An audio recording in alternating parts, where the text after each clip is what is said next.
In the glittering heights of New York City's skyline, where power was measured in dollars, a billionaire's empire crumbled in a single night, stripping him of everything but his will to survive.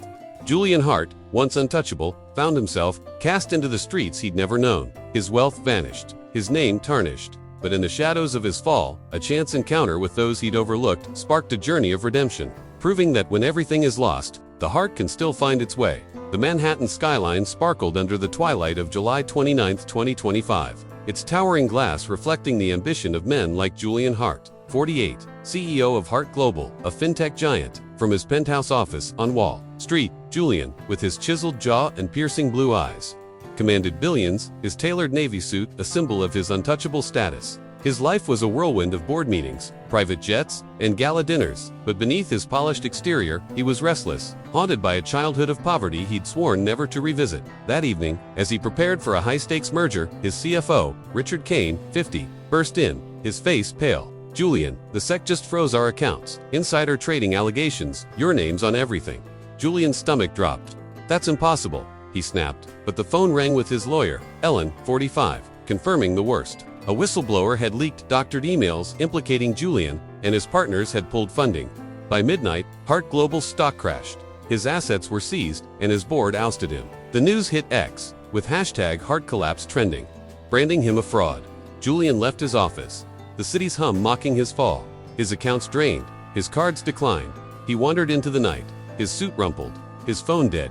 By dawn, he was homeless, sleeping on a bench in Battery Park, the cold biting through his pride. The billionaire was gone, replaced by a man with nothing but the clothes on his back.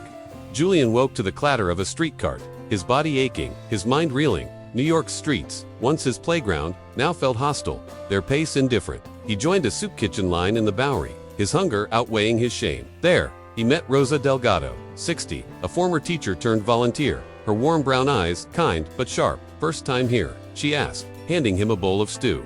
Julian nodded, avoiding her gaze. "Don't be proud," she said. "Everyone needs help sometime." Rosa's words stung, but her kindness was a lifeline. Julian returned daily, learning the unspoken rules of survival: where to find shelters, how to dodge trouble. He met others: Jamal, 19, a runaway with dreams of music, and Lila, 30, a single mother who'd lost her job. Their stories humbled him, their resilience a mirror to his own fragility. "You're new to this," Jamal said one night at a shelter, tossing Julian a blanket. "Keep moving, or it'll break you." Julian's past haunted him. Newsstands screamed his disgrace, and old colleagues crossed the street to avoid him. Richard, the CFO, had vanished, leaving Julian to suspect he orchestrated the up alone. Julian scavenged for change, his once manicured hands now calloused. But in his lowest moments, he clung to Rosa's advice: find something to fight for, or you're just surviving. Weeks later, Julian stumbled into a community center in the Lower East Side, seeking warmth. There, he saw Rosa leading a literacy class for kids, including Lila's daughter, Mia, 7. The center, rundown but vibrant, was a hub for the forgotten. Julian, drawn in, offered to help, using his business acumen to organize their chaotic budget. Rosa raised an eyebrow. "You're no ordinary drifter," she said, but didn't pry. Julian's work at the center gave him purpose. He taught Mia math, her giggles a balm to his wounds. He fixed broken chairs, shared meals, and listened to Jamal's rap demos, offering feedback that sparked the teen's confidence. But his past crept in. A reporter, sniffing out a story, spotted him. Julian Hart, the fallen tycoon, slumming it. The headline mocked, posted on X with hashtag downfall. The center's director, Sam, 55, questioned Julian's motives. "Are you here to help or hide?" he asked. Julian, raw, admitted, "Both, but I want to be better."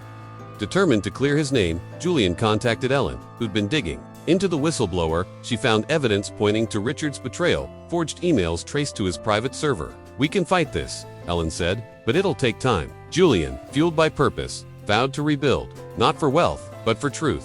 Julian balanced his center work with trips to Ellen's office, poring over legal documents and borrowed clothes. The community rallied around him. Rosa cooked him meals. Jamal shared his music. Lila offered quiet support. "You're one of us now," Lila said, her smile warm. Julian, touched, realized he'd found a family in the margins. The turning point came when Mia's school faced closure due to a developer's bid. Richard's new firm, profiting from Julian's fall.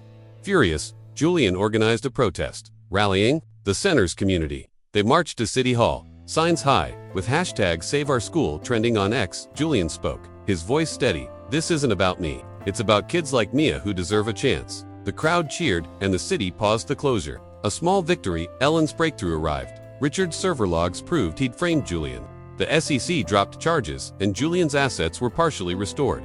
But wealth no longer defined him. He faced Richard in court, his former friend's smugness fading as evidence mounted. "You thought you broke me," Julian said, his blue eyes fierce. "You didn't." Richard was indicted, and Julian was cleared. But he refused to return to his penthouse life. Julian invested his recovered funds into the community center, renaming it Mia's Place after Lila's daughter.